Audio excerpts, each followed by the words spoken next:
Bonjour à tous, Mozart est mort.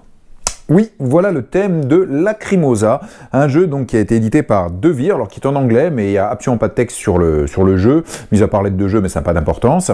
Donc après, il n'y a que des icônes. Donc Lacrimosa est un Eurogame de niveau que je qualifierais d'intermédiaire, et qui est très bien, puisque je viens de faire une partie, et tout le monde à la table était content. Donc on n'est pas dans du gros jeu, mais on a du jeu qui fait réfléchir, avec un thème assez original, c'est le moins qu'on puisse dire, Mozart est mort, vous le verrez, et qui est très sympathique, avec des petites mécaniques pas trop complexe, mais encore une fois, vous verrez, il faut tout de même réfléchir et bien adapter ce que l'on fait. Oui, donc Mozart est mort, voilà le grand plateau principal, enfin en tout cas le très long plateau principal de Lacrimosa. Donc Mozart est mort et sa femme, Constance, vient nous voir, nous, anciens mécènes de Mozart, pour qu'on lui raconte un petit peu la vie de Mozart, ce qu'on a fait pour lui.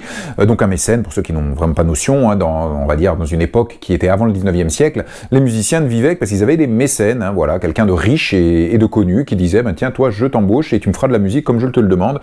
Et je te donnerai de l'argent contre ça. C'est qu'au 19e siècle, à la période romantique, que ça se calma et que les musiciens ont réussi à vivre tout seuls de ce qu'ils faisaient. En tout cas, à cette époque-là, il y avait besoin de mécènes. Alors nous sommes des mécènes, nous avons aidé Mozart pendant toute sa vie à faire ses œuvres, à voyager, en lui donnant de l'argent. Et sa veuve vient nous voir pour nous demander de raconter tout ça. Et nous allons essayer d'être le mieux placé possible dans la biographie de Mozart. Alors il faut savoir que Mozart est mort donc au moment où il écrivait le fameux Requiem, que tout le monde connaît, et il terminait en écrivant un mouvement qui est le Lacrimosa, d'où le nom du jeu. Et il est mort au moment où il a écrit ce Lacrimosa. Il n'a pas terminé le Requiem. Alors ce Requiem a été complété par son élève de l'époque, mais depuis il y a la version du Requiem souvent qu'on écoute et une version un petit peu augmentée par différents compositeurs. Et bien dans ce jeu, ce que nous allons faire, nous allons raconter donc à Constance tous les voyages que nous avons permis à Mozart, que nous ramènerons ici sur la carte d'Europe que nous avons là. Nous allons participer en embauchant des musiciens à finir ce Requiem. Vous avez les 1, 2, 3, 4, 5 mouvements de ce morceau qui est le Requiem de Mozart, et vous allez voir, nous allons participer à la fin de sa composition, raconter donc sur cette carte les voyages que nous avons fait avec Mozart, mais aussi, comme vous le verrez, sous forme de carte aussi, rappeler que nous lui avons permis d'écrire des œuvres, alors des symphonies, de la musique de chambre, des opéras, encore des opéras, de la musique religieuse. Alors, si vous regardez, en plus, regardez, vous avez des noms au-dessus qui correspondent vraiment à des choses écrites par Mozart.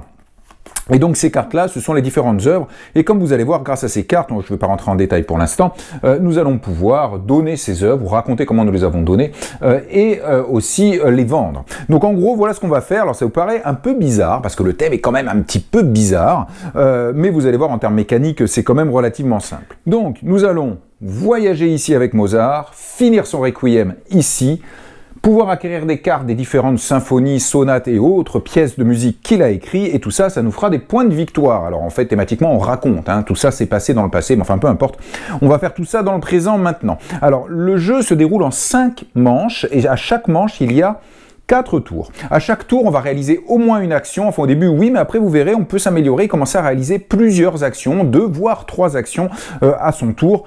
Mais en tout cas, minimum une action, 5 manches, 4 tours par manche, ce qui vous fait 20 actions au minimum, mais vous en ferez certainement plus. Donc à mon tour, qu'est-ce que je vais faire? Je vais pouvoir bouger la petite figurine de Mozart qui part à Salzbourg sur cette carte-là. Évidemment, je vous ai rien mis, vous verrez, il va y avoir du matériel, il va y avoir des tuiles, de façon à gagner différentes choses.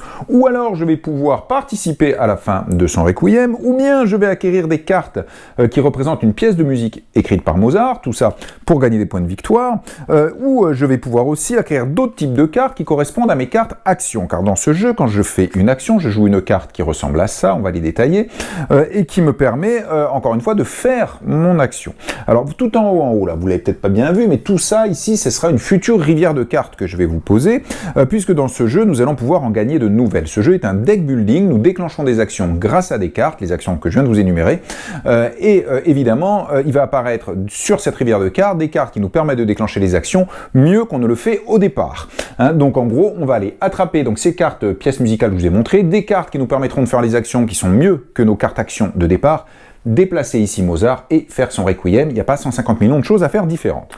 Alors, on commence tous avec le même paquet de 10 cartes, en fait, tous les joueurs. Alors, on a une carte déjà pièce musicale. Alors là, vous voyez, il y a juste le dessin de sa femme, hein. Il n'y a pas du tout les icônes que je vous ai montré tout à l'heure, opéra, etc. Mais il y a bien une bonne raison à ça. Et on va tous en avoir une. Alors, cette carte, comme vous verrez, c'est une pièce musicale quand même. Et dessus, il y a deux actions possibles, vous le verrez après. C'est soit la jouer pour gagner des choses, soit la vendre pour gagner des choses. En tout cas, ça, on se le pose devant soi. Ces cartes-là, on les garde juste devant soi. Et en plus de ça, au départ, on a 9 cartes dites souvenirs. Alors, pourquoi souvenirs? Parce que là, je me souviens de mes voyages que j'ai fait avec Mozart. Là, oh, je me souviens du Requiem quand je passais le voir et qu'il l'écrivait. Là, oh, je me souviens de telle pièce de musique que je l'ai vu jouer ou que j'ai vendue pour lui. Encore le Requiem. Là, ah bah ça, c'est une pièce de musique que j'ai acquis grâce à Mozart. Vous voyez, il écrit sa pièce de musique. Ça, c'est ah là, tous les souvenirs dont je me souviens, c'est d'aller chercher des cartes là-bas. Ah, et oui, en fait, ce sont juste des actions. Je vous fais toute une histoire, mais c'est très simple. Avec cette action-là, je bouge Mozart. Avec cette action-là, je vais pouvoir jouer sur le Requiem. Avec cette action-là, je bouge Mozart. Avec cette action-là, je vais pouvoir jouer avec ces cartes-là, pièces pour les vendre ou pour les jouer pour gagner des choses en faisant ça. Avec cette action-là, je vais pouvoir gagner d'autres cartes, pièces musicales que je vous ai marquées. Et avec cette action-là, je vais pouvoir gagner d'autres cartes, actions, mais mieux que celles de base que j'ai entre les mains. Et tout ça, ça sera sur la rivière de cartes qui est tout là-haut, comme nous allons le voir. Donc en fait, on a ces 9 cartes. Alors, on me dit, alors on a les 9 cartes, puis on choisit. Non, en fait, on mélange son tas de cartes souvenirs, puisque c'est leur nom. On aura mis sa carte opus. Alors, le nom des pièces musicales, c'est des cartes opus. Alors, il y a une raison à ça. Hein. Un opus, c'est en gros un ensemble de pièces qu'a composé un compositeur. Je vous laisse regarder sur Internet si vous voulez savoir exactement de quoi il s'agit. Il s'agit des jeux de Chaps, hein, pas de la musique de Chaps, donc je vous parlerai pas de musique, même si c'est pas l'envie qui m'en manque. Bref. Vous mettez vos cartes opus, donc qui représentent des morceaux de musique écrits par Mozart devant vous, et les autres, vous les mélangez, vous en avez 9, et en début d'une manche, vous en tirez 4. Alors quand je dis vous en tirez 4, c'est pas tout à fait vrai, vous allez refaire votre main à 4. Oui, en effet, au début de partie, on n'a pas de cartes, donc on en prend 4, mais quand la partie avancera, les manches suivantes, il nous en restera une de la manche précédente, donc on n'en tirera que 3, en tout cas pour au début de la manche avoir 4 cartes parmi les 9. Et ces 4 cartes, qu'est-ce qu'on va en faire? On va en jouer 2. À mon tour, je vais jouer 2 cartes. Vous allez voir comment. Il ne m'en restera plus que 2. J'irai en repiocher 2. Et en fait, on va faire ça 3 fois. Et en fait, il ne restera plus qu'une carte ici dans notre tas. Et le dernier tour de la manche, 4 tours par manche, 5 manches. Le dernier tour de la manche, je prendrai juste la dernière carte. Donc ça veut dire que toutes les cartes que l'on a, elles sont au nombre de 9, vont nous passer dans la main à chaque manche. Et vous verrez quand on gagne des cartes, en fait, on remplace des cartes que l'on avait. Donc on en a toujours 9 de ces cartes-là. Celles-là, donc, sont à part. Hein. De ces cartes-là, ces cartes actions, on en a toujours 9. Donc encore une fois, elles vont toutes nous passer entre les mains, systématiquement, à chaque manche. Et à la fin de chaque manche, il y en a une qu'on n'aura pas utilisée, que l'on gardera pour l'avoir en main au début de la manche suivante. C'est comme ça que cela fonctionne. Donc comment j'utilise mes 4 cartes quand c'est à mon tour de jouer? Alors pour cela, je vous montre le plateau personnel qui est quand même du plus joli effet. Il faut avouer que c'est quand même très chouette. Il est un petit peu en relief, vous verrez pourquoi. Hop, alors là, je mets juste un petit jeton, je vous montre tout. Hein. Tac, je mets un petit jeton ici. Pourquoi? Parce que vous avez une piste de score là qui commence ici, qui finit là, qui est à 50. Enfin, vous voyez pas la fin, mais c'est pas très grave. Hop, voilà, si je vous montre ça comme ça, vous allez la voir, qui est à 50. Lorsqu'on dépasse 50, vous retournez ce petit jeton. Ah, vous êtes à 50 plus. Et puis qu'on fait un deuxième tour, et ben vous l'enlevez, vous faites 100 points de plus. En sachant que dans ma partie, moi je suis pas arrivé loin de 100, mais j'ai pas réussi à atteindre les 100. Le joueur qui a gagné a fait plus de 100 points. Hein. Donc ça, c'est juste ce petit jeton. C'est du matériel, mais c'est bien fait. Ça, c'est juste une petite tuilette de jeu. Elle est en anglais, mais il y en a en catalan, en espagnol, pas en français. C'est pour ça qu'elle est amovible. Donc quand c'est à moi de jouer, qu'est-ce qui va se passer? En fait, vous avez 1, 2, 3, 4 emplacements et 4 emplacements en dessous qui correspondent aux 4 tours d'une manche. Je vais choisir une action. Mettons qu'à ce tour-là, alors j'ai le choix entre ces actions-là. J'en ai pas d'autres. J'en ai 2 identiques, comme vous pouvez voir, et puis ces 2-là. Donc j'ai le choix entre 3 actions pour mon premier tour. Je n'ai pas toutes les actions. Par exemple, l'action de voyage, là, elle n'y est pas.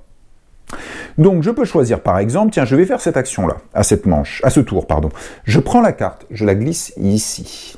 Alors ça glisse pas très facile et je pense que du coup vous ne pouvez pas sliver les cartes parce qu'une carte slivée, je sais pas si elle passe. Faudra essayer. Voilà, vous voyez, alors j'ai caché ce qui est écrit en dessous là, parce que depuis tout à l'heure je vous en parle pas.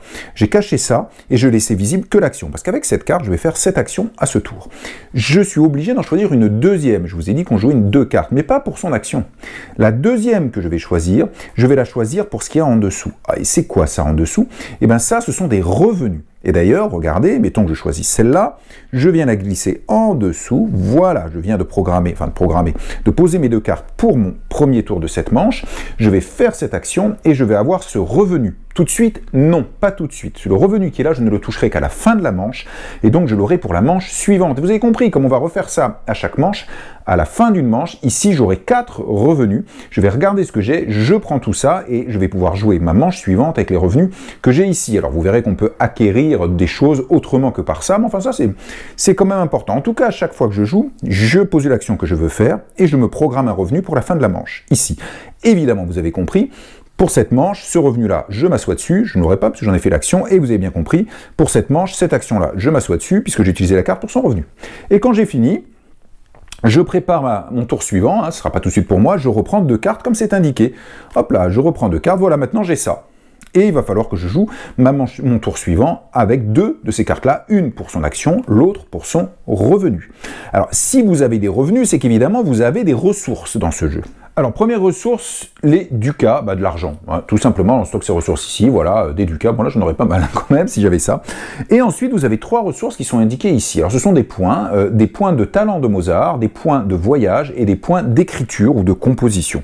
Quand on commence le jeu, on a 3 cubes qu'on va mettre. Alors, au début de la partie, on a 2 de chaque, hein, donc indiqué comme je viens de vous mettre. Et en fait, c'est tout simple. Quand on va consommer une de ces 3 ressources, je vais descendre mon cube. Si j'en gagne, je monte mon cube, vous avez bien compris.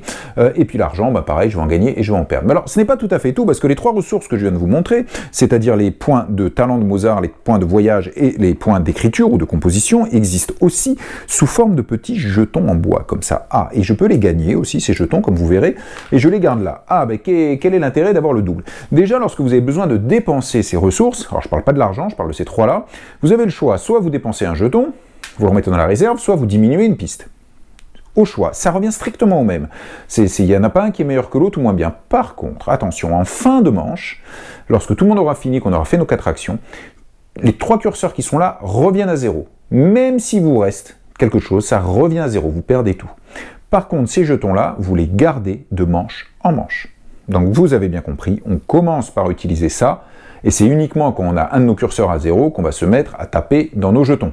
Bien évidemment. En sachant qu'en plus, regardez, alors vous avez ici quelque chose pour les ressources. Là, vous avez la possibilité de ne pas faire l'action de la carte que vous mettez et vous gagnez immédiatement la somme d'argent qui correspond à la manche en cours, 1, 2, 3, 4 ou 5. Hein. Alors ça, vous ne le faites jamais. Hein. Ça, si vous le faites, vous perdez votre action du tour. Pour de l'argent, c'est que vous vous êtes complètement planté. Il faut dire ce qui est. Ici, vous avez le droit de changer 3 pièces contre un de ces jetons-là de votre choix que vous prenez dans la réserve, ou alors un jeton pour une pièce. Alors autant ça, on ne le fait pas. Ça pas trop ça, 3 pièces c'est cher. Parfois, ça vous arrivera de faire ça. Mais en gros, ça permet de ne pas se retrouver bloqué. Alors dans ce jeu d'ailleurs, c'est pas si mal fait que ça. On n'est pas trop bloqué pour les ressources. Alors vous pouvez quand même galérer si vous y prenez mal. Hein. Faut quand même faire un petit peu attention. Mais c'est un jeu de niveau intermédiaire, donc vous arriverez à vous en sortir avec les ressources. Sauf si vous faites des bêtises, bien sûr. L'attention est beaucoup plus dans l'interaction entre les joueurs. On se gêne les uns les autres, on se pique les actions. C'est là où il y a l'attention. Donc évidemment, c'est pas un jeu pour les pleureuses, hein, parce que les gens qui disent oh bah non, tu m'as piqué mon action, moi je la voulais la faire, c'est pas gentil. Hein. Vous savez comme les enfants qui se piquent les jouets. Bon, si vous êtes pleureuse comme ça, le jeu, vous allez râler. Donc il faut accepter d'être gêné par les autres. Mais enfin c'est bien, ça crée beaucoup d'interactions. Moi personnellement, ça me plaît beaucoup. En tout cas, voilà les ressources que l'on va utiliser pour faire nos différentes actions.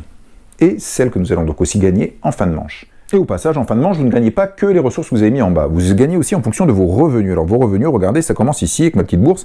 C'est-à-dire que si ça bouge pas, à la fin de la manche, je gagne 2 pièces. Mais regardez, là, bon, j'en gagne une. Oui, on peut en perdre, voire je gagne plus rien sur cette piste. Là, c'est 3, 4, 5, 6 pièces, donc c'est de mieux en mieux quand on monte. Mais alors là, regardez, en plus, vous gagnez à la fin de la manche, vous pouvez monter un de vos cubes de 1, en plus de ce que vous avez mis là. Là, vous gagnez 1 point de victoire, 2 points de victoire, 3 points de victoire, et toujours monter un cube de 1. Donc c'est quand même bien de monter là. Les points de victoire, c'est le saut que vous avez ici, vous l'avez sur plein de choses dans le jeu. Et là, donc encore une fois, vous gagnez les points de victoire. Les points de victoire se gagnent en jeu et à la fin de la partie, comme on va voir, il y a 2 scoring, permanent et fin de partie. Alors si pour les gains de points de victoire au cours de partie, dès que vous voyez le symbole d'un saut avec un chiffre dessus, c'est des points que vous pouvez gagner si vous faites l'action, vous allez voir, il y en a pas mal. En fin de partie, il faut savoir qu'en fait, le Requiem va scorer, vous allez voir, en fonction de votre participation dans l'écriture du Requiem de Mozart, et vous allez gagner plus ou moins de points, donc ça c'est quand même pas mal de points de fin de partie, hein. Ça peut être beaucoup de points. Et ensuite, vous avez des tuiles, alors il y en a plein, hein, vous voyez, comme ça, qu'on va poser là, ces emplacements-là, vous voyez, les grands emplacements carrés. Ça, pareil, hein, ce sont des tuiles qui vous disent, si tu as bien fait ça, tu gagnes 7 points de victoire, fin de partie. Si tu as bien fait ça 2 fois, waouh, génial, 14 points de victoire. Alors en l'occurrence, Ça, c'est pas possible avec cette tuile-là, vous verrez pourquoi. Mais ça, cette tuile, par contre, est possible de la faire 2 fois. Si j'ai fait 2 fois ça, j'ai 8 points de victoire.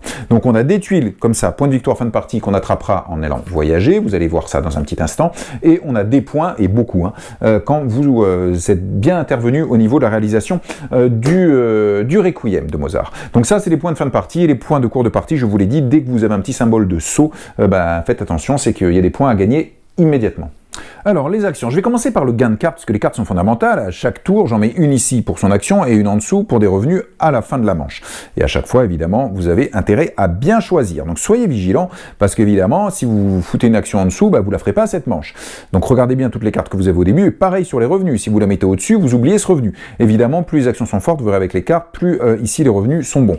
Donc, à vous de voir, mais vous voyez, vous avez 2 voyages possibles au début, 2 actions sur le Requiem possibles, 2 actions avec ces cartes-là possible, et une seule action pour aller chercher de nouvelles cartes. Et c'est ce qu'on va voir tout de suite. Hop, je suis en train juste de vous les remettre comme ceci. Alors, une comme ceci et 2 comme cela, puisque là, regardez, j'avais mis la même. Tac, voilà. Et 2 comme cela.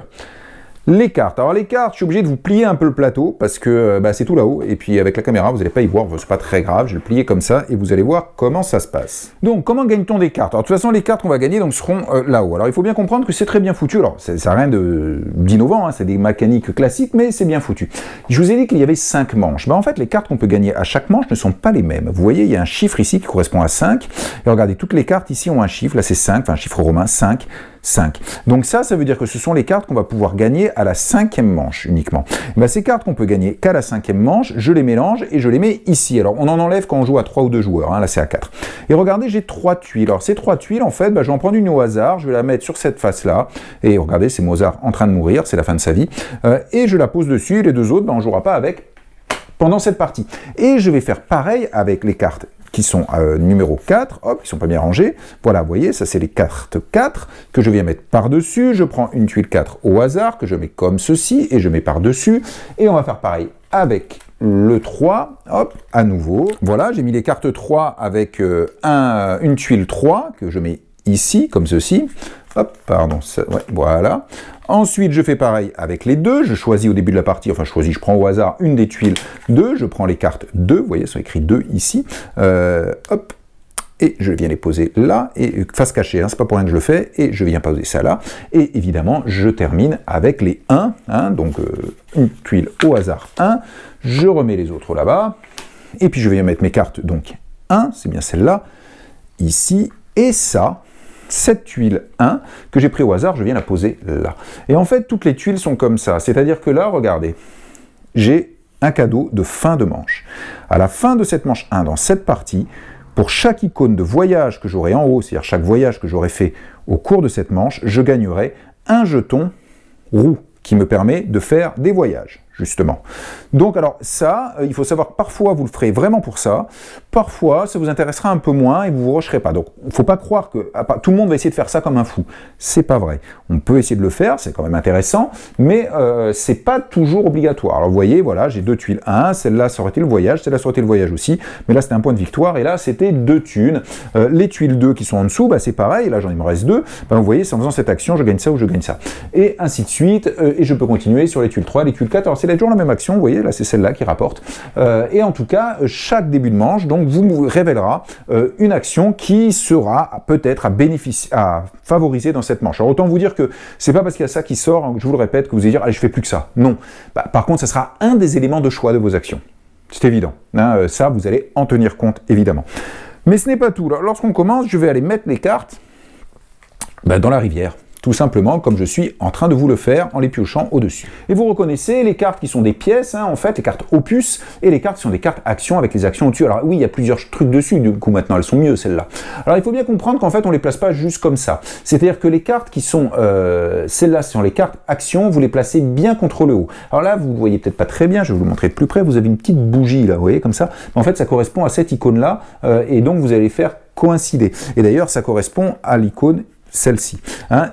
Toutes ces cartes-là, donc vous voyez, celle-là, je la remonte un petit peu, celle-là, je la remonte. Parfait. Par contre, ces cartes-là, je vais les descendre. Vous voyez, là, en haut, vous avez un petit dessin à moitié, l'autre moitié est là, et je viens la mettre ici. Et donc je descends, et là je descends. Alors ça tombe bien, pourquoi il y a la petite bougie, la petite chose comme ça? Vous allez le voir, pour gagner ces cartes actions, il va falloir faire cette action-là. Et par contre, si je veux gagner les cartes opus, c'est le dessin qui est au-dessus. Et je vais utiliser, je vais y arriver, je vais le ressortir sans l'abîmer. Voilà, je vais utiliser cette action-là. Donc c'est pour ça que c'est comme ça. Et donc il faut les décaler en fonction du type de carte. Donc mettons qu'à mon tour, c'est une carte opus, donc une pièce que Mozart a composée, que je voulais acquérir. Thématiquement, je vous le rappelle, c'est juste, vous êtes en train de raconter, oh, je me souviens, cet opéra avec Mozart, il l'avait écrit pour moi, je l'avais payé. Bon voilà, ça c'est le thème. Mais en tout cas, si vous voulez une carte opus, alors vous me dites encore une fois à quoi ça sert ces cartes opus, vous allez le voir dans un instant, il faut vraiment pas les négliger. Donc si je voulais acquérir une carte opus, il aura fallu que je mette ici comme action cette action d'écriture, c'est Mozart qui a écrit quelque chose, et ensuite il faut que je paye pour pouvoir l'acquérir. Alors le prix, il est au-dessus. Alors vous avez déjà l'emplacement de la carte qui peut vous rajouter un coût. Vous voyez là, il n'y en a pas, en l'occurrence là non plus. Et même là, regardez, si c'était une carte opus, ici vous gagnez un jeton talent de Mozart. Un jeton, j'ai dit. Donc c'est quand même vachement bien. Donc si vous êtes ici. Par contre, là, donc rien, là, rien. Là en dessous, ça commence à coûter. Si ça avait été une carte opus, ça vous coûte donc un talent de Mozart, là ça vous coûte aussi un talent de Mozart, là ça aurait été 2 si ça avait été une carte opus qui était là, et là c'était 2 talents de Mozart. Donc les talents ici. Mais en plus vous allez payer ce qu'il y a en dessous là, ce qui est écrit sur la carte. Donc par exemple si je veux prendre celle-là m'intéresser, il faut que je paye un talent de Mozart, plus un talent de Mozart, plus 2 pièces. Donc 2 talents de Mozart et 2 pièces. Je paye ça et je prends la carte, tout simplement. Donc hop, je prends la carte et je paye mes 2 talents de Mozart. Par exemple, je suis comme ça, je vais devoir prendre 1 et 2, et je descends mon cube de 2, je vous ai dit, on garde ça. Bon là, j'en ai plus pour la manche, mais il me reste ici un petit jeton que je pourrais utiliser si je le souhaite, et puis 2 pièces, donc voilà, je paye 2 pièces à la banque, et je prends cette carte-là. Hop, et cette carte-là, regardez, toutes les cartes de pièces qu'a écrit Mozart, c'est toujours des points de victoire. Là, c'est 2 points de victoire, 3 points de victoire, 3 points de victoire, en payant ce qu'il y a. Alors vous me dites, ce serait peut-être mieux d'acheter celle-là.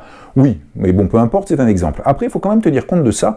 On va voir après comment ça marche. Mais en tout cas, vous payez ça et vous gagnez ça. Alors regardez les chiffres, c'est assez simple. Quand ils sont en rouge en haut, ça veut dire que vous payez. Et quand ils sont en noir en bas d'un symbole, c'est que vous gagnez. Donc là, je gagne 2 points de victoire. Immédiatement, je monte sur la piste. Alors on a des très jolis petits jetons, comme ceci, pour indiquer à quel niveau on est sur la piste de score. Alors c'est pour ça que ces cartes sont bien. Alors ces cartes sont bien, vous allez voir, pour plein de raisons.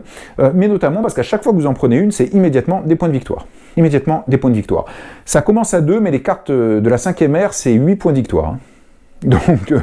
Donc ça peut valoir le coup, par contre, évidemment, elle coûte très cher. Quand j'ai fait ça, je décale mes cartes classiques de la rivière et j'en tire une nouvelle, en l'occurrence, hop, une carte opus, que je mets comme ceci. Elle coûte un peu cher, oui, elle est tout en haut. Si c'était une carte action que je voulais, à ce moment-là, il aurait fallu que je joue cette carte-là pour ce symbole-là que j'aurais mis en haut. Et c'est pareil, je vais choisir une carte action, alors pas une carte opus cette fois, donc ces cartes-là, une de ces 4 cartes-là, je paye ce qui est écrit en bas, là il n'y a pas de coût sur la carte, mais par contre ce qui est écrit en bas, toujours pareil, là ça me coûte juste un point talent, ça ou ça, parce que quand c'est tricolore, c'est un des 3 que vous voulez. Alors, pas forcément un disque, vous pouvez le payer avec le disque, vous pouvez payer avec ça, donc on commence par payer avec ça, bien évidemment. Ça vous coûte 1, là ça vous coûte aussi un point plus une thune, 1 point 2 thunes, 1 point 3 thunes, et vous vous doutez bien, 2 points 3 thunes, et là 2 points 4 thunes. Oui, c'est de plus en plus cher, la rivière se remplit par là, c'est tout à fait classique. Donc je vais payer ce que je dois payer, mettons, cela me plaisait bien, me coûte qu'un, je vais décider d'utiliser ça, parce que je vais pas trop faire cette action, réfléchissez quand même quand vous utilisez vos ressources, puisque là je peux payer celui que je veux, et c'est tout, et je prends cette carte. Bon, j'en fais quoi cette carte? Je la pose pas à côté, c'est une carte action. Je la prends en main? Non, on va pas faire ça. Je la mets dans mon tas? Non plus. Je la mets ici. Lorsque vous allez chercher une carte action, vous allez bien évidemment la prendre pour l'action qui est là. Mais cette action-là, vous ne pourrez pas la faire à cette manche. Vous la ferez à une manche prochaine. Regardez, là, c'est l'action de Requiem, pour faire du Requiem, mais quand vous allez la faire, alors que sur les autres cartes action de Requiem que vous avez sur vos jeux de base, il y a juste l'action, quoi. Là, en plus, vous allez gagner une pièce et montez votre cube sur la piste de composition de 1, de point de composition de 1. Donc c'est quand même mieux. Mais alors, je vous préviens, il y a des cartes là-dedans où il y a 2 actions dessinées là. Donc ça veut dire que vous pouvez, avec une carte action, faire 2 actions. C'est un des moyens de faire plusieurs actions à la carte. Cette carte-là, vous êtes à ce moment-là obligé de virer la carte que vous aviez mis en dessous pour les revenus. Vous la remplacez par la carte que vous venez d'acheter, quand ce sont des cartes souvenirs, comme ceci, je la glisse en dessous, et ça, cette carte ne servira certainement pas pour l'action à cette manche, mais par contre, elle me donnera ses revenus. Et évidemment, c'est beaucoup mieux que les cartes de départ. Et cette carte-là, j'en fais quoi? Alors, vous voyez, par exemple, celle-là m'aurait donné 1 point de talent de Mozart, mais celle-là va me donner 3 points de composition pour la manche suivante. Celle-là, j'en fais quoi? Bah, celle-là, elle sort du jeu. Et oui, on n'a toujours que 9 cartes. Donc quand vous faites ça, vous virez une carte. Alors c'est pas une mécanique originale, mais il faut bien faire attention, parce que quand vous virez une carte, vous virez aussi, bien évidemment, l'action sur la carte. Donc faites attention de pouvoir quand même toujours continuer à faire toutes vos actions. Hein, à chaque manche, si vous virez toutes les cartes qui font ça, et que vous n'avez pas pris une nouvelle qui fait ça, bah, vous ne pourrez plus faire cette action-là. C'est quand même très dommage qui est d'aller prendre une carte opus. En tout cas, quand vous prenez une carte qui est une carte souvenir, c'est comme ça que l'on fait, et c'est avec cette action-là que vous le faites. Et après, comme d'habitude, je descends toutes les cartes. C'est une rivière toute simple, et je rajoute une carte. En l'occurrence, c'est une carte souvenir, c'est-à-dire une carte action. Hop, hop, faut bien les mettre, et puis c'est au joueur suivant de jouer. Alors, vous avez bien compris, évidemment, aller chercher de nouvelles cartes actions pour remplacer celles qu'on avait avant, bah, c'est très intéressant. D'abord, pour cette manche, vous aurez un revenu qui sera supérieur à ce que vous aviez avant, prévu, et puis ensuite, l'action sera toujours mieux. Alors, sur la première manche, vous voyez, c'est souvent votre action, mais avec un gain de ressources. Par contre, comme je vous ai dit, dans les manches suivantes, vous aurez des cartes où il y aura ici 2 actions possibles en même temps. Ça pourra être faire ça, plus en plus voyager, par exemple. Et donc, vous ferez 2 actions à votre tour. Donc, c'est quand même très très bien. Hein. Donc, il faut bien surveiller ces cartes-là. Donc, ces cartes-là, bah, voilà, vous l'utiliserez pour l'action et pour le revenu à la fin de manche. Mais ces cartes-là, là, je vous ai dit à quoi ça sert. Alors, je vous ai dit évidemment que ça, immédiatement que vous le gagnez, c'est des points de victoire à chaque fois, ce qui est très logique, hein, parce qu'en gros, vous avez permis à Mozart d'écrire cette pièce. Donc, c'est quand même un petit peu le but. Mais pas que. Alors, vous remarquerez au passage que cette action, cette ressource-là, hein, les points de talent de Mozart, ça vous sert ici.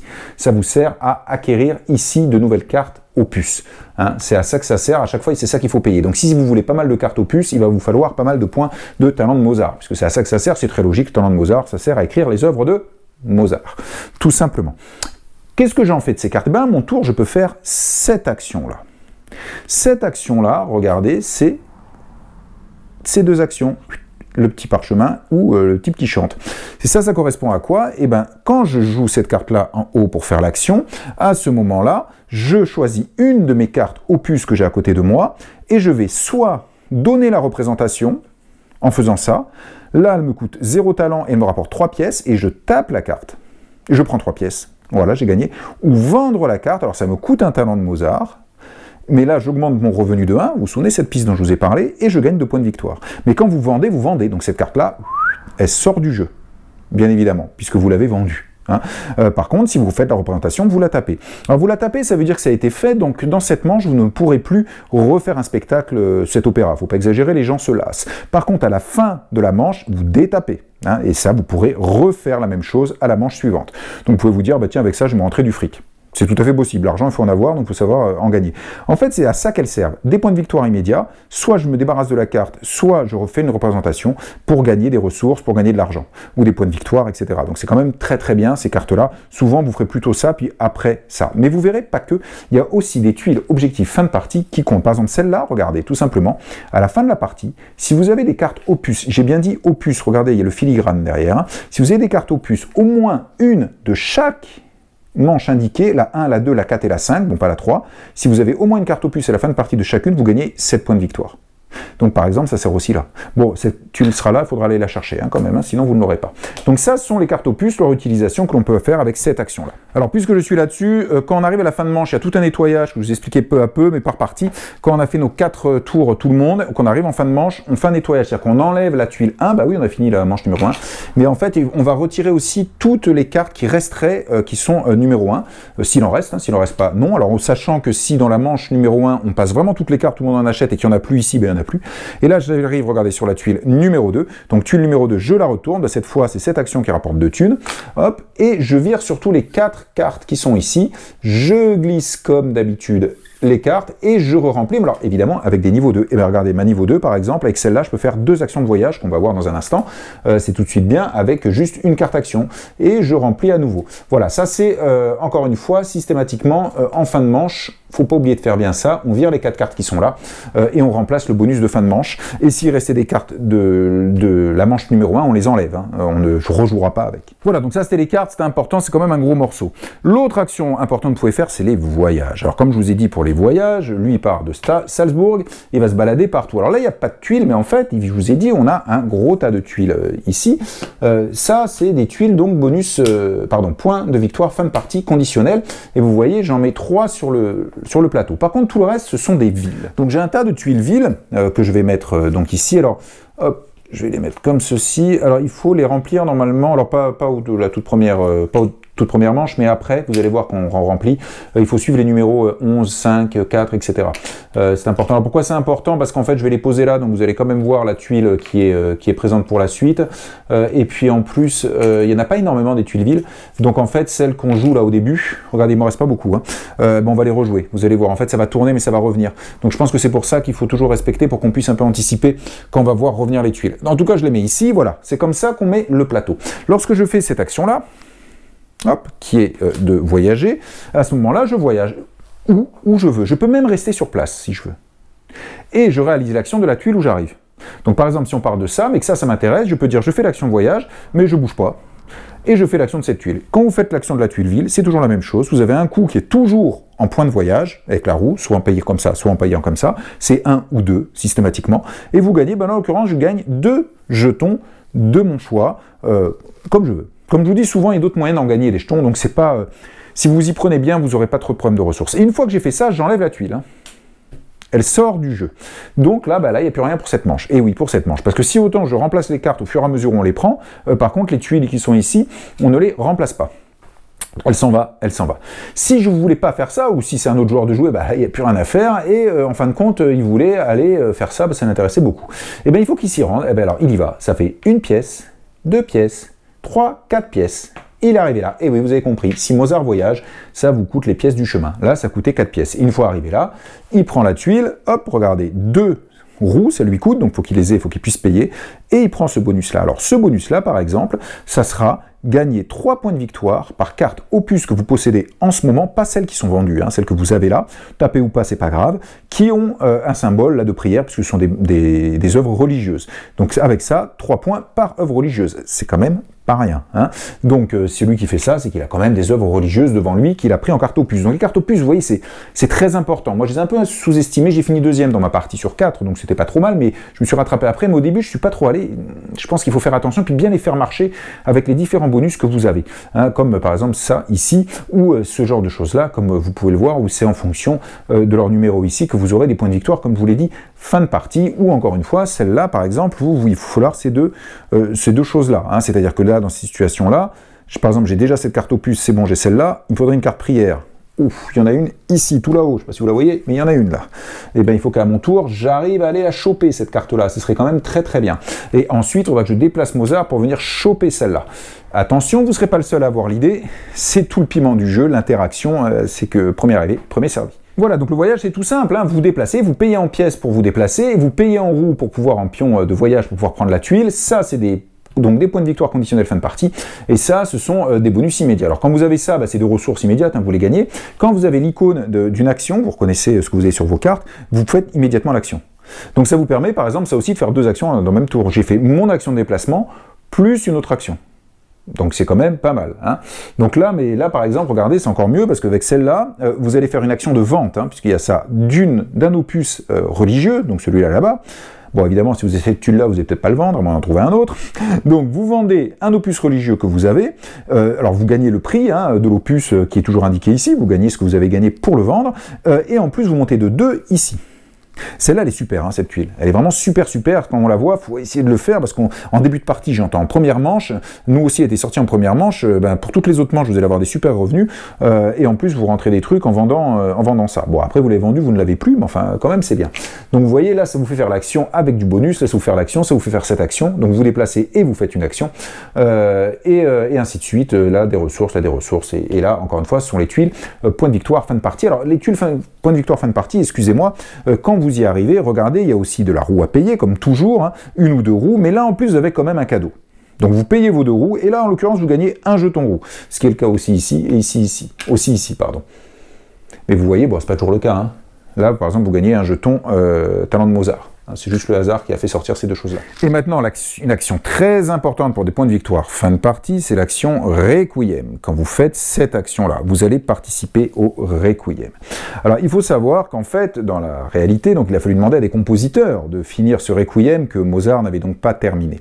En fait, on va prendre deux compositeurs pour la partie. Alors, des compositeurs, vous en avez 4, en fait, et ils ont des tuiles qui viennent avec, donc j'ai 4 tas avec des tuiles, donc vous les prenez au hasard. Alors, en première partie, vous conseille deux compositeurs, donc vous pouvez prendre les deux compositeurs qui vous sont conseillés en première partie ou pas, et puis vous mettez leur tête, voilà, là j'ai Stadler, par exemple, que je vais mettre ici, hop, et puis là j'ai Ebler, et ben en plus je crois que c'est les deux qui sont conseillés, que je vais mettre là. Et après, regardez vos emplacements pour des tuiles. Ben, les tuiles, c'est celle-là. C'est les tuiles de chacun des compositeurs. Alors regardez bien, il y a un numéro ici, vous voyez, là c'est le 1 Kyrie, parce que cette tuile elle correspond à 1 Kyrie au premier mouvement. Mais ce premier mouvement, bon, elles sont fort mal rangées malheureusement, vous n'en avez pas qu'une. Hop, et voilà. Là en l'occurrence, sur le premier mouvement pour Ebler, vous en avez 2, des comme ça. Alors elles rapportent la même chose, mais elles ne coûtent pas la même chose. C'est toujours pareil, elles vous coûtent la ressource d'écriture, ben oui, ici, vous allez dépenser de la ressource d'écriture. Ben oui, on écrit, on compose. Mais une pièce pour celle-là, ah, là c'est gratuit. Et bien celle où ça vous coûte une pièce, vous la mettez en dessous, et je pose ça en face des Blurs. Alors, il y a des mouvements où j'en ai plus, j'en ai pas que 2, ça dépend. Et à chaque fois, on va regarder, c'est toujours la même chose, c'est-à-dire que vous aurez, hop, un coup, et puis à chaque fois, vous aurez à côté, alors là, c'est pas du tout le même, mais si vous regardez par exemple ces deux-là, vous voyez, c'est pareil, vous avez le même coup là, c'est-à-dire ça vous fait descendre de 1 en revenu, c'est pas rien, et vous utilisez donc un pion comme sa composition, mais vous voyez, le prix en pièces n'est pas le même, et c'est toujours le prix en pièces qui change, et vous prenez toujours le prix en pièces le plus cher, vous le foutez en dessous. Et donc, quel que soit le nombre de tuiles, et vous remplissez comme ça, et vous faites pour l'un, et évidemment, pour l'autre. Voilà, donc là, je vous ai mis les tuiles pour l'un et pour l'autre, donc avec les deux rangées de couleurs. Alors en fait, si vous regardez bien, vous verrez les coûts sont de plus en plus élevés quand on va vers la droite, vers le mouvement numéro 5, et puis donc comme je vous ai dit, les tuiles c'est de plus en plus cher quand vous descendez, puisqu'il y en a plusieurs qui sont empilées. Alors attention, selon les compositeurs, on n'a pas le même nombre au niveau de chaque mouvement, c'est différent, et vous allez voir évidemment que c'est des cadeaux, mais les cadeaux diffèrent. Comment je fais lorsque je fais cette action Requiem ? Déjà, une chose que je ne vous ai pas montré, c'est que sur le côté de notre plateau personnel, on a des emplacements pour les notes. Alors c'est des jetons double face, croche, double croche. Quand vous les mettez sur votre plateau personnel, ça n'a absolument aucune importance. Vous pouvez les mettre sur n'importe quelle face. Mais en tout cas, vous allez les mettre sur chacun des emplacements ici. Voilà, hop, je continue. Et donc, ce sont des jetons qui sont à votre couleur. Et il y en a un qui est blanc, vous allez voir pourquoi. Celui-là, il est neutre, mais je le mets là. Mais on va voir ça dans un instant. En fait, ces notes vont correspondre à votre implication dans le fait de finir le Requiem de Mozart. Ce qu'il faut bien voir, c'est que ces deux notes sont liées à des trompettes, celle-là percussion, ces deux-là violon, celui-là le chant et celui-là l'orgue. Ah, et regardez, on retrouve les symboles ici. Ah bah c'est plutôt pas mal. Alors en fait, on va pas jouer avec tous les symboles. En fait, il y a des cartes comme ça, qui sont des cartes constantes qu'on va mélanger. Alors pour se souvenir, il y a des numéros, des fois que vous voulez pas jouer tout le temps avec la même. Et en fonction du nombre de joueurs, on va regarder quel symbole on bloque. Là par exemple, sur cette carte-là, vous voyez, si on joue à 4, là on est à 4, je bloque sur le 2 ces deux symboles-là et sur le 4 ce symbole-là. Tout simplement. Si je joue à 2, je bloque tous les symboles en fait, évidemment, parce qu'on est moins nombreux et vous allez voir pourquoi on fait comme ça. Alors je les bloque avec des petits jetons comme ça, silence, donc comme je vous ai dit, ici, là, deuxième mouvement, je bloque une trompette et je bloque un violon, peu importe lesquels, ça n'a aucune importance. Et quatrième mouvement, hop, je bloque une trompette. Par contre, c'est tout. Donc après, c'est bon, cette carte, je peux l'enlever, et en fonction de la carte que vous tirerez, ce sera pas pareil. Ça, c'est pour 4 joueurs, je vous l'ai dit. Quand vous jouez à plus nombreux, bien évidemment, vous bloquez plus d'instruments qui sont là. Comment ça fonctionne lorsque je fais mon action Requiem ? Eh bien, je vais choisir déjà un instrument. Alors, si vous regardez bien, je vous l'ai dit, il y a certes 2 violons, 2 trompettes, mais attention, percussion, voix, chant et orgue, vous avez qu'un seul jeton. Ça signifie qu'en fait, mon jeton, que je vais prendre ici, par exemple, je vais le poser sur un emplacement orgue. Il y en a 4. Donc, je choisis, mettons, de le mettre ici. Je peux le mettre là. Mais comme c'est mon seul jeton orgue, ces 3 autres-là, je ne pourrai pas m'y mettre. Je n'ai plus de jeton orgue. Je ne peux me mettre que sur un seul emplacement orgue. Alors je vous dis ça parce que faites attention, regardez, vous voyez les tuiles bonus fin de partie, point de victoire fin de partie, parfois il y a ces symboles. Ça veut dire que si à la fin de la partie j'ai posé un jeton sur un orgue et j'ai posé un jeton sur une trompette, eh ben je gagne 4 points. Et vous me dites, ah ouais, alors si j'ai posé sur 2 trompettes et 2 orgues, je gagne 8 points. Exact, ce que je vous disais tout à l'heure. Mais en fait, si vous regardez ici, vous avez 2 jetons trompettes. Donc poser 2 jetons trompettes, c'est possible. Par contre, utiliser 2 jetons orgue, c'est impossible. hein, parce que j'en ai qu'un. Et évidemment, comme dans tous les jeux, quand on a des points de victoire conditionnels, chaque action que j'ai fait dans le jeu ne compte qu'une fois. Donc cette tuile-là, elle va m'utiliser le jeton orgue que j'ai pris et que j'ai posé là. Donc si j'ai une autre tuile qui sort avec un emplacement orgue à faire, bah, je ne pourrais pas faire les deux. Il faudra que je choisisse, j'ai qu'un seul pion orgue. Alors faites attention, parce que sur ces tuiles-là, vous avez, je le répète, le chant, les percussions et l'orgue, où vous n'en aurez qu'un seul. Vous ne pourrez pas en avoir deux. Si je me pose ici, il ne faut pas que je me dise, ouais, plus tard je me mettrai là. Bah non, c'est fini. Je n'ai qu'un jeton orgue. C'est les violons et les trompettes, hein, donc, ou les vents, hein, pour être plus clair, les cuivres même, pour être encore plus clair. C'est uniquement ça, vous en avez deux, mais là et là, vous en avez qu'un. Soyez vigilants à ça. Bien, alors je pose le jeton, c'est tout. Alors non, première chose, vous gagnez le cadeau qui est au milieu là. Ah bah c'est cool, là c'est un point de victoire, là vous montez de 1 votre revenu, là vous gagnez un jeton roue, là un jeton talent de Mozart, un jeton écriture, 2 pièces, et là vous gagnez ce jeton. Oh, c'est bizarre ça, et oui, vous allez voir pourquoi.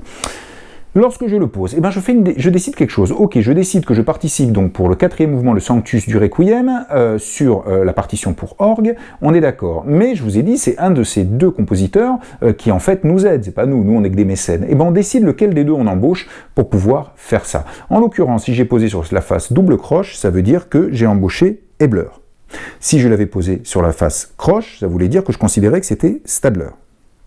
Mettons que je l'ai mis sur la face, donc Ebler, je le pose ici, tac, je prends ici mon point de victoire, génial, et ça ne me coûte rien. Et si, quand vous faites ça, vous êtes obligé de prendre la tuile du dessus du compositeur que vous avez choisi pour faire ça. En l'occurrence, c'est Ebler, il est là, je suis obligé de prendre cette tuile-là. Je prends cette tuile-là, je paye, et voilà, on y est, ce qui est écrit en haut. Il y a toujours des pions écriture, puisque ceux-là, ils servent ici. Là, j'en ai un, je dois payer en plus 4 pièces, et je dois baisser ici de 1. Sur mon revenu. C'est rouge et c'est en haut à gauche. Oh, et qu'est-ce que je gagne? 3 points de victoire, tout de suite. Ah bon, ça peut valoir le coup. Et qu'est-ce que je fais de cette tuile-là? Après, je la retourne, il y a le visage des pleurs, et je viens poser ici. Voilà, j'ai fait ça. Si vous regardez, en fait, les tuiles suivantes, c'est la même chose, c'est 3 points de victoire. Mais par contre, regardez, c'est de plus en plus cher. Bon, alors ça, c'est pareil, mais là, c'est 5. Et là, c'est 6 pièces, puis 7 pièces. Toujours pour 3 points de victoire. Mais là, encore une fois, je pourrais tout à fait y aller, puisque en fait, il y a d'autres instruments. Je pourrais utiliser un autre instrument, le virer là, et puis me dire, allez, tiens, je vais me faire une machine à points de victoire en faisant ça avec plein de thunes. Pourquoi pas? Ok, donc le critère, ça va être le cadeau qui est au milieu, en fonction du type, là, ben, où je peux le poser, et puis surtout la tuile que je veux prendre, le coût qu'elle me coûte, il faut que je puisse payer, et puis le cadeau qu'elle m'offre. C'est tout? Non, c'est pas tout. Parce qu'il y a des points de victoire en majorité en fin de partie. Si vous regardez bien, vous avez 2 chiffres ici. Et bien c'est très simple. À la fin de la partie, on va regarder sur un mouvement quel est l'un des deux compositeurs qui a le plus de symboles, donc double croche ou croche.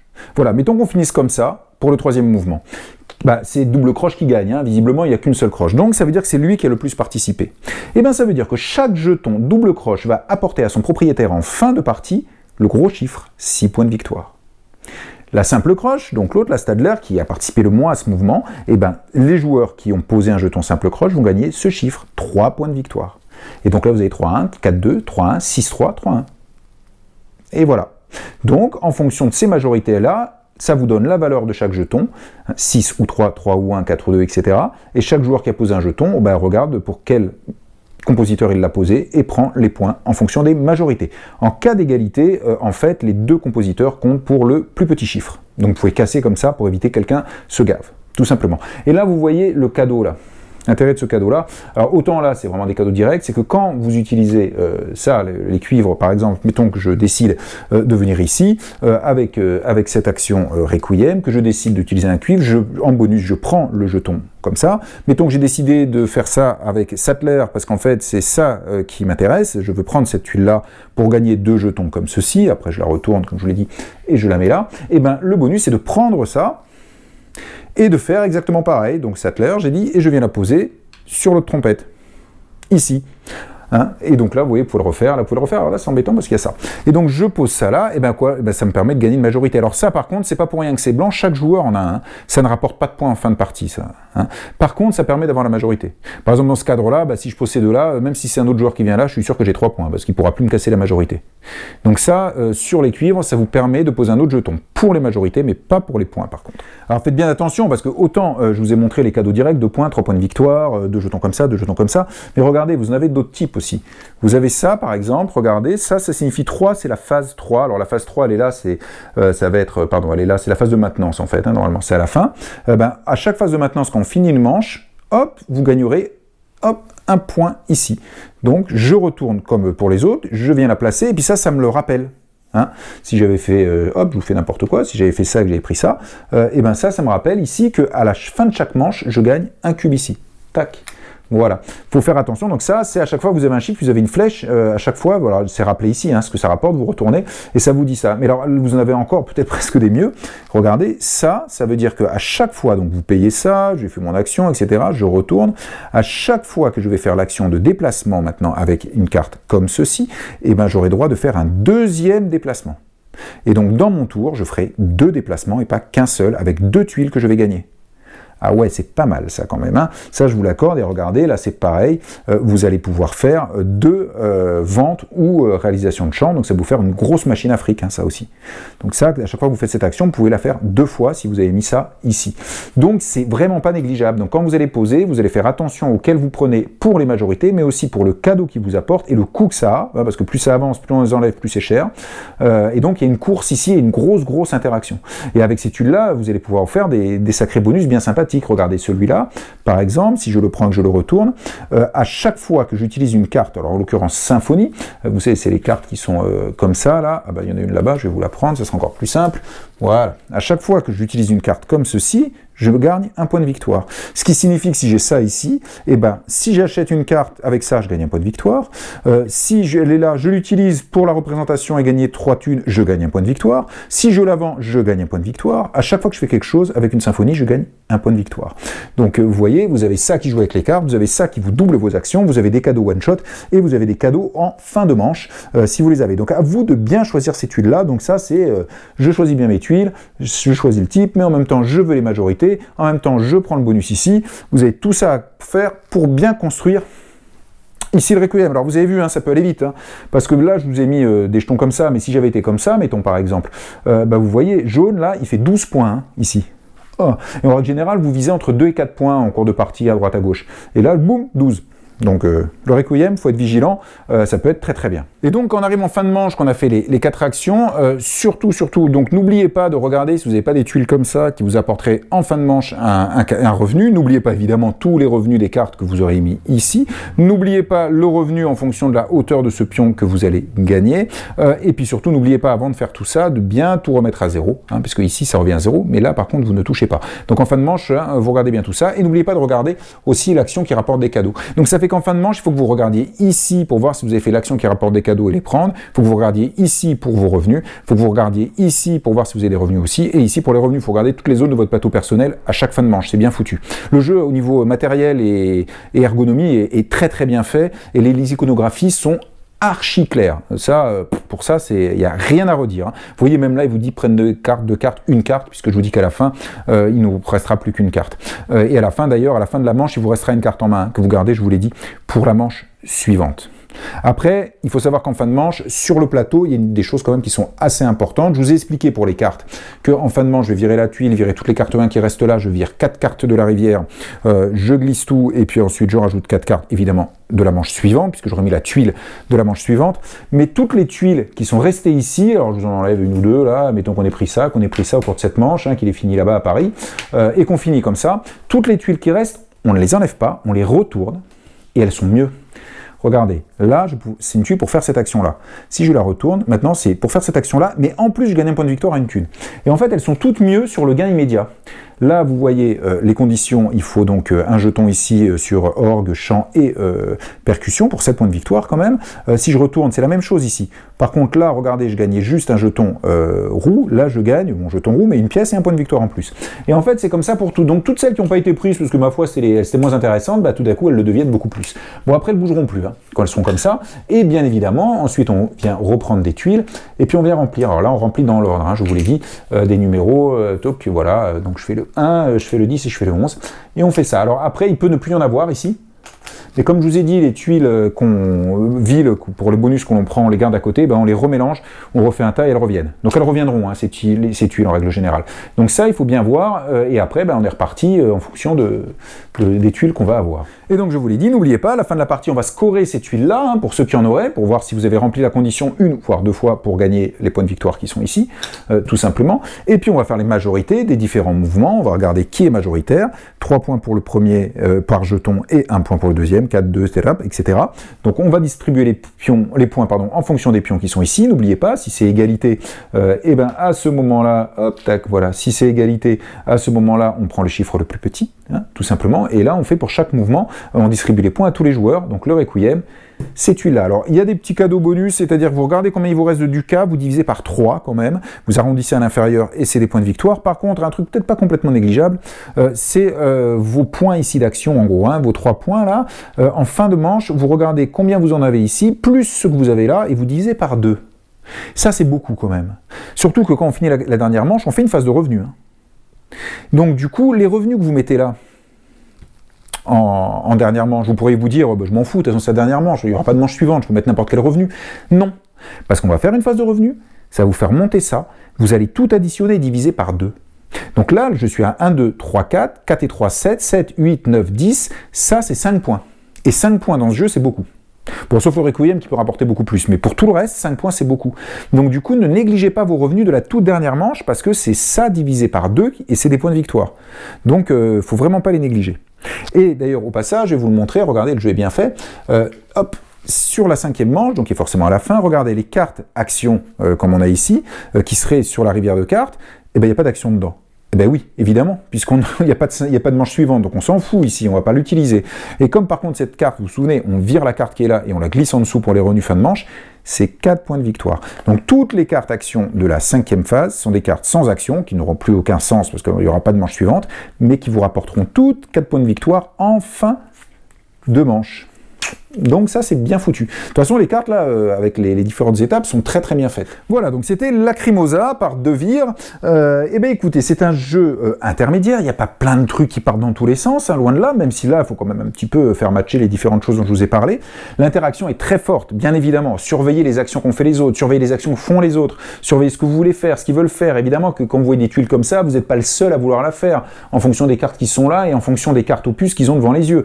Donc faites bien attention à tout ça, donc l'interaction est très forte. On va vous piquer des actions, comme je vous l'ai dit dans le jeu, il y a un joueur qui passera avant vous, mais anticipez ce qui se passe.